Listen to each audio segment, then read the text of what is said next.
That birthstone on your finger? It's not jewelry. It's a 3,000-year-old battery for the occult.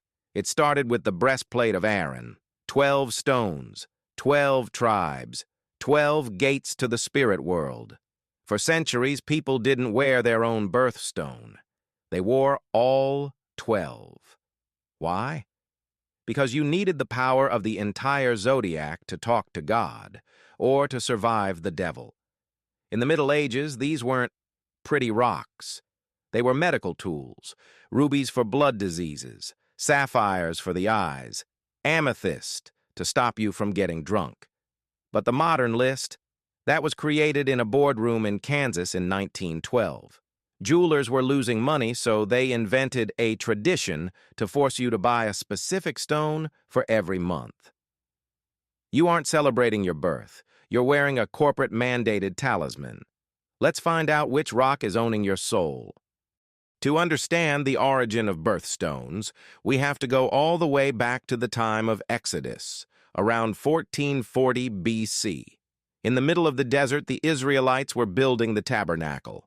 During this time, God gave Moses very precise instructions, not only for the structure itself, but also for the garments of the high priest, Aaron.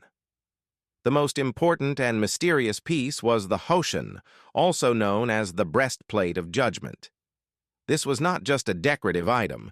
It consisted of 12 precious stones arranged in 4 rows, with 3 stones in each row. Each stone was engraved with the name of one of the 12 tribes of Israel. The first row contained sardius, topaz, and carbuncle. The second row held emerald, sapphire, and diamond. The third row included ligure, agate, and amethyst. The fourth row was made up of beryl, onyx, and jasper.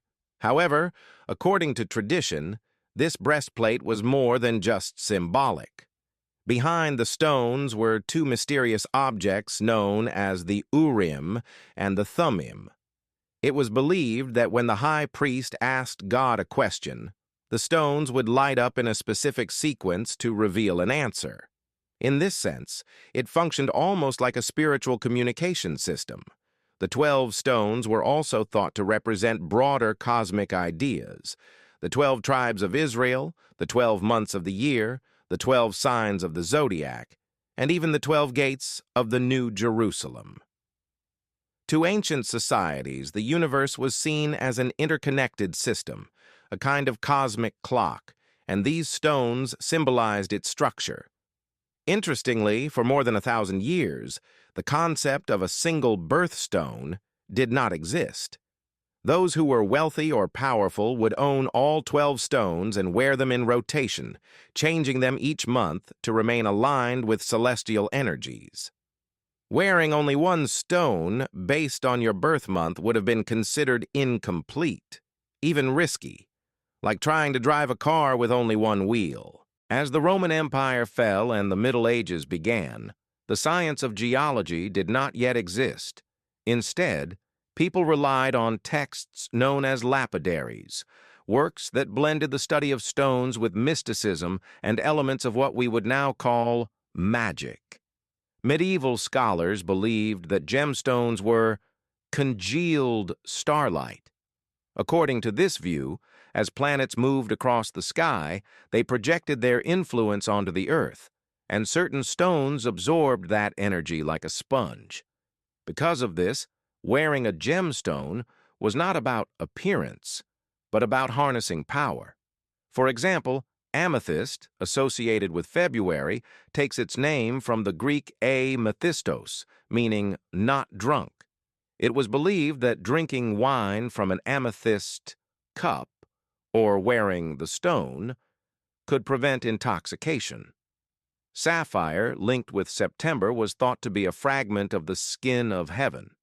It was believed to cure illnesses, particularly eye diseases, and to protect the wearer from envy and harmful forces. Beyond their physical properties, gemstones were believed to contain a kind of inner presence. Lapidaries taught that each stone was inhabited by a specific intelligence or spirit, and wearing the stone meant forming a connection with that presence. Emeralds were said to grant the ability to see the future, but only if the wearer remained pure. Acts of infidelity were believed to cause the stone to shatter. Rubies were thought to glow in darkness and change color when danger approached. These beliefs can be seen as an early form of what might be called vibrational medicine.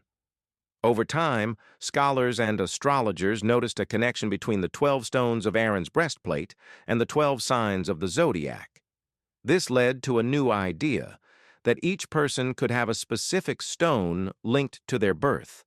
Astrologers began to suggest that individuals born under certain signs should wear particular stones, believing these stones could strengthen or recharge the person's inner energy. This marked the beginning of the concept of a personal or birthstone. Originally, however, this idea was not about luck. It was rooted in the concept of sympathetic magic, the belief that objects could be connected through shared energies or correspondences. By wearing a specific stone, a person was thought to align themselves with a particular cosmic force, creating a sense of balance and stability in an otherwise uncertain world. If birthstones are supposed to be an ancient spiritual tradition, then why does every website seem to give you a different list? The answer lies in something much more modern. In 1912, what was once considered mystical and symbolic began to change, driven not by spirituality, but by commerce. Before the 20th century, there was no single unified system for birthstones. Different cultures followed different traditions. In some places, stones were assigned by month, in others by the day of the week or even the exact hour of birth. There was no standard, and from a business perspective, that inconsistency created challenges. In 1912, a group called the National Association of Jewelers met in Kansas City with a goal: to create a standardized birthstone list for the American market. Their decisions were not based on religious authority or astrological tradition, but on practical considerations within the jewelry industry. They selected and organized gemstones in a way that would make them easier to market and sell. Stones that were more available or commercially viable were prioritized, while others faded out of common use. For example, some months were assigned multiple stones, offering flexibility in supply and pricing. Over time, additional gems like alexandrite or tanzanite were introduced as alternatives, reflecting changes in availability and consumer demand. This standardized list, created in 1912 and later updated, is largely the version still used in modern jewelry stores today. As a result, what began as a diverse and symbolic set of traditions across different cultures gradually became a unified commercial standard. Today, when people buy birthstone jewelry, they are often participating in this modern system, one shaped as much by market forces as by historical beliefs.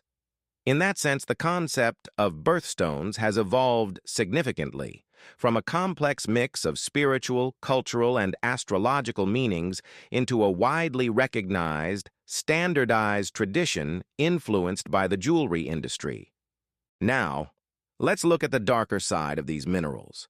We call them birthstones, but for many of the people who extract them, they are closer to death stones. Gemstones are often found in some of the harshest, most desperate regions on Earth. Emeralds from Colombia have been tied to decades of conflict, so-called green wars between armed groups and cartels. Rubies from Myanmar have long been associated with funding a powerful and controversial military regime, and diamonds from parts of Africa became globally known through the term blood diamonds, stones linked to war, forced labor, and human suffering. There is a deep irony here. These stones are often worn as symbols of luck, protection, or love. Yet the process of extracting them has, in many cases, brought hardship, exploitation, and even death to those working in the mines. In certain esoteric traditions, there is a concept known as psychometry, the idea that objects can carry the emotional imprint of their past. According to this belief, a stone is not just a physical object, it is a record. If it was pulled from the earth under extreme conditions, if lives were lost in the process, then, symbolically, that history becomes part of the object itself. From that perspective, what is marketed as a healing crystal could also be seen as something that carries the weight of human experience, both good and bad. And that leads to a difficult question. When you wear a birthstone, are you connecting to beauty and meaning, or also, in some way, to the unseen cost behind it? Is the idea of luck and protection enough to outweigh the reality of how some of these stones reach us? It's not a simple answer, but it is an important one to consider. In the 21st century, we are seeing a massive resurgence in crystal healing. It's a multi-billion-dollar industry. People put rose quartz in their water and black tourmaline by their computers. We think we are being modern and spiritual, but we are actually regressing into the medieval lapidaries. We are looking for an external object to fix an internal problem. The birthstone has become the gateway drug for this new religion. It starts with a simple ring. Then it's a necklace. Then your house is full of jagged rocks that you believe are cleaning the energy. But here is the psychological truth: the placebo effect. If you believe that a piece of citrine will bring you money, you will be more confident in your business meetings. You will take more risks, and you might actually make more money. The stone didn't do it.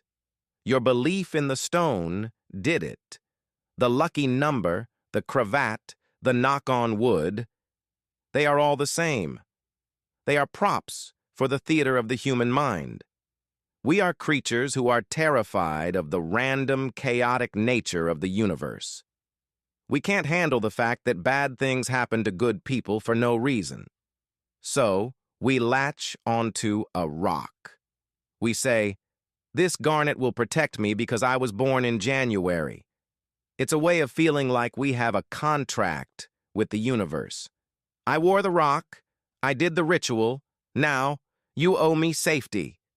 But the universe doesn't care about your jewelry. So, the next time you look at your birthstone, look past the sparkle. Look past the 1912 marketing campaign. See the high priest in the desert using the stones to talk to a god that demanded blood. See the medieval monk, terrified of demons, rubbing a sapphire on his eyes. See the miner in a dark tunnel, risking his life for a piece of luck he will never get to keep. We are all just monkeys who like shiny things. But those shiny things have a weight. They have a history, and they have a cost. You aren't wearing a stone. The stone is wearing you. You are just one more person in a 3,000-year line of humans trying to buy their way into heaven with a handful of dirt. Happy birthday. Good luck with your rock.